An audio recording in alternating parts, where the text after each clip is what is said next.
Hi, hello, வணக்கம் நண்பா. ஒரு நல்ல விஷயம். பொதுவாக நம்ம வீடுகளில் யாராவது இறந்து விட்டால் ஒரு வருஷம் எதுவுமே நல்ல காரியங்கள் பூஜைகள் செய்ய மாட்டோம் என்று சொல்வார்கள். ஆனால் அப்படி சொல்லவே கூடாது. எது எது செய்யக்கூடாது என்றால் நோன்புகள், விரதங்கள், கணவன் மனைவி சேர்ந்து உட்கார்ந்து அந்த நோன்புகள் விரதங்கள் செய்யக்கூடாது. பூஜையில் இருவர் உட்கார்ந்து செய்தால் பிழை ஒன்றுமில்லை. ஆனால் இருவரும் மனை மேலே உட்கார்ந்து செய்யும் நல்ல காரியங்களுக்கு அவங்க பிறந்து விட்டார் புது வஸ்திரங்கள் வைப்பார்கள் அல்லவா. அதனால் அப்படி மனை மேலே உட்கார்ந்து செய்யும் விரதங்கள் செய்யக்கூடாது.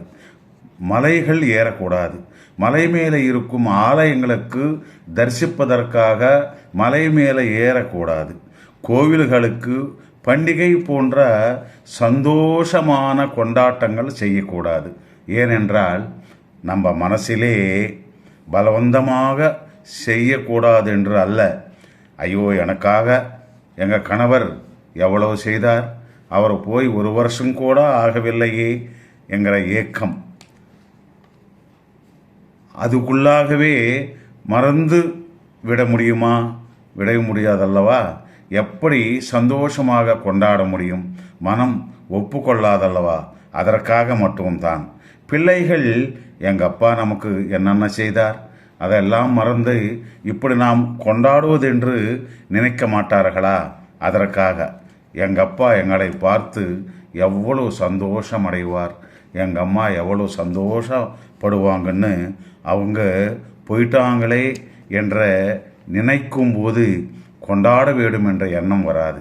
அவங்க மனம் சாந்தி அடைவதற்கு என்ன செய்ய வேண்டுமோ, ஒரு பிராமணருக்கு வஸ்திரமோ பணமோ தனமோ ஏதாவது தானம் செய்தால் அவங்க சந்தோஷப்பட்டால் இறந்தவர் மனம் சாந்தி அடையும் என்று பண்டிகைகள் பலவந்தமாக சின்ன பசங்களுக்காக கூட செய்யக்கூடாது. ஏனென்றால் எதற்காக நம்ம வீட்டில் செய்யவில்லை என்று அவங்களும் தெரிந்து கொள்ள வேண்டும்.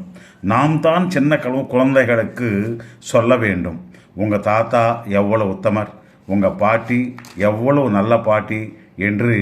அவங்க உயிருடன் இருக்கும்போது என்னென்ன செய்தாங்க, எங்களை எல்லாம் எப்படி வளர்த்தாங்கன்னு.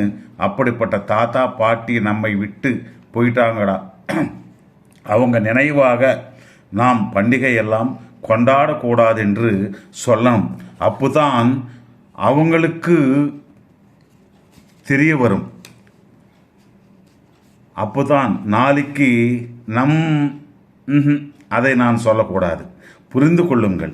அதனால தான் யக்ஞங்கள், விரதங்கள், மலையேறி அங்கே கோவில்களுக்கு போகக்கூடாது, தவிர்க்கவும்.